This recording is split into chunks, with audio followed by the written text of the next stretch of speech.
Hey guys, T2L here. Welcome back to the Preparedness channel. Last week's video was on 3 prepping products that I would recommend to anyone, especially for long-term prepping goals. Today's video is 3 prepping products that I would not recommend to anyone. Let's kick it off with the first product that I would not recommend. That is the single-cell solar battery banks, power stations, whatever you want to call them. These products work a whole lot better in theory than actual reality.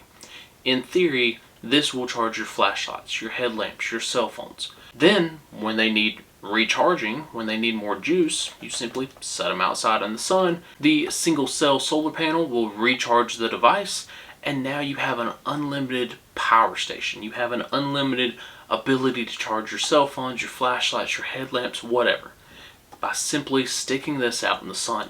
As I said, better in theory than reality. In reality, many of these devices will not charge above 25% using the solar cell.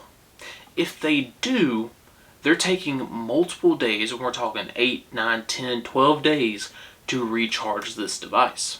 So if you're using this to power a cell phone, it's going to get wiped out by the end of the day. You go to stick this out in the sun, it's going to take it 7 to 10 days to recharge just so you can have your cell phone again. Now, these are great if you're charging something like a small rechargeable flashlight or headlamp, such as my Nightcore NU25. That has a 610 milliamp hour size battery, so I can use that headlamp all night. Now it needs recharging. I plug it into here, it's 610 milliamp hours. I set this device out in the sun, it should recharge 610 milliamp hours within a day. But that's a big difference than a 4,000 milliamp hour cell phone, a 5,000 milliamp hour iPhone. This single cell solar panel is not going to recharge this device fast enough to keep your phone full throughout a multi-day power outage. A lot of companies that sell these will show them hanging on a backpack. Oh, put this on your bags, walk through the woods with it, it's going to recharge. No, they don't. That is why no hiker will use something like this. They'll use it for the battery capacity, but not for that solar cell, because they know this hanging off your bag is not a good angle. It needs to be flat or angled properly in the sun to even think about recharging. And this little solar cell is going to take 70, maybe even 80, maybe even 90 hours to recharge this. And this is only about 5 charges on my phone. If you are worried about keeping larger devices charged throughout some sort of power outage, get you a real solar panel like this one. This panel can recharge my phone in about 2 hours. It can recharge a device like this in about 10 hours. So 10 hours to recharge it versus 10 days to recharge it. There's a big difference. Now, the second thing that I cannot recommend to anyone is more of a category than it is a singular product. And these are hand crank devices. There's a ton of companies out here that are putting hand crank devices on just about everything, right? This is a hand crank radio. There's hand crank flashlights. This is even a hand crank phone recharger. Companies will tell you that, oh my gosh, our product never runs out of batteries. Our product never runs out of juice.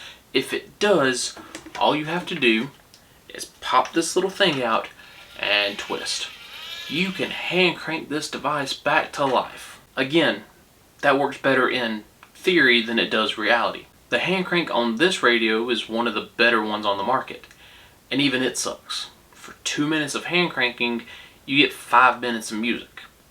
Something like the Midland radio, for 2 minutes of hand cranking, you only get 2 minutes of music. Then you have standalone hand crank devices like this one from Kettle. I love what their company stands for. I love what they did in Puerto Rico by sending these out to people without power, without electricity for over a year. Great. But to sit here and do this and recharge my phone is a terrible decision. When I first reviewed this product, I sat here and I cranked and I cranked and I cranked for 2.5 minutes like they recommend. I got 1%. Total battery capacity was 3,600, which means I got 36 milliamps. 1% for 2.5 minutes of work. Now I get it, if I'm recharging small devices like I talked about in the last product, yeah, I can sit here and spin to recharge a headlamp. But even my small headlamp that's only 600 milliamps is still 10 to 15 cycles of recharging at 2 to 3 minutes a piece.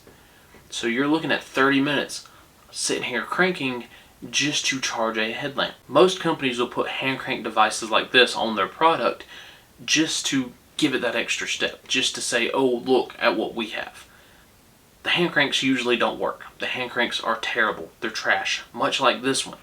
Hand crank would be like the 12th option that I would use to recharge this device. I'd rather throw this product away than I would to sit here for 30, 40, 50 minutes to figure out the news, the information, the weather alerts that come through it to figure out if we're fixing to get hit with another storm or not. Hand crank devices are trash. The only hand crank device that I would recommend is from last week's video, and that is the Deciwatt NowLight. Yes, it's still a hand crank device, but you're not sitting here spinning a small little spindle, you're sitting here and actually pulling a cord. By hand cranking that product, it actually produces enough power to be useful. These do not.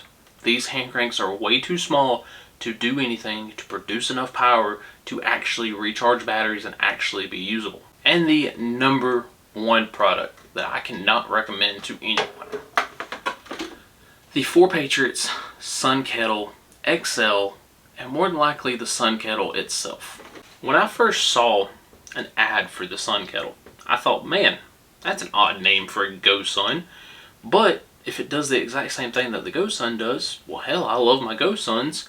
I need to pick one of these up because my GoSun is great. It is my favorite piece of product that I've ever had.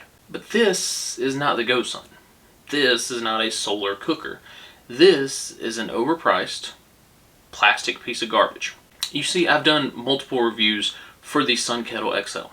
The first one was in the fall. I wanted to see how long it would take to boil 4 cups of water. They say 45 minutes. 45 minutes in the sun, you can boil up water. This can save your life. It took over 2 hours. So recently I did a summertime test of the Sun Kettle. You would think that in the summertime it would take less, but it actually took 30 minutes longer at 3 hours. Now if this is your only option to boil water and have purified drinking water after some big event, good luck. You need a gallon of water per person per day. That is 128 ounces. 4 cups is about 32. It takes 3 hours to get that 4 cups of water. And it's not even a full 4 cups of water. It's about 3.5 because you have to dump most of it out so it doesn't bubble over. So 3.5 cups of water, 3 hours. That is a bit ridiculous. Now 4 Patriots recommends this to everybody. It should be the #1 item in their survival kit right next to the 4 Patriots food. You can't even cook the 4 Patriots food in this thing. The only food products that they recommend are eggs and hot dogs. Now, of course, you can fill this up with water, put some meat in a bag, and toss it in here and set it out in the sun. I don't know how many of y'all are professional sous vide chefs, because that's what that is. Meat plus bag plus water is sous vide. I'm not going to base my health and my life on a method of cooking that I've never tried when the power was on, let alone from some sort of piece of plastic junk. I don't recommend this product. I can't recommend this product. 3 hours to boil water in the sun. It's over $100. They say, hey, pick one up for every member of your family. I'm not spending $600 to make sure the 6 people in my house have 4 cups of water per day. I could spend the same amount of money on fuel. I could spend the same amount of money on multiple water purification systems. I have better things to spend my money on. Now the smaller one they recommend throwing in a bug out bag and get home bag is 72-hour kit. Don't. It weighs 3, 4, 5, 6 pounds, and again it's going to take you 2 hours to boil water. How is that helpful? It's only 2 cups of water. That's not even enough for a Mountain House meal. I cannot recommend this product. I cannot recommend the company. The company has taken the Patriot name and has distorted it to buy cheap Chinese junk. Do not buy from them. Do not buy this product. Alright guys, I hope you enjoyed this video. Again, this has been 3 prepping products that I cannot recommend. If you have any other terrible prepping products that you've seen, let me know down in the comment section below. Alright guys, that's all I got for today's video. T2 out.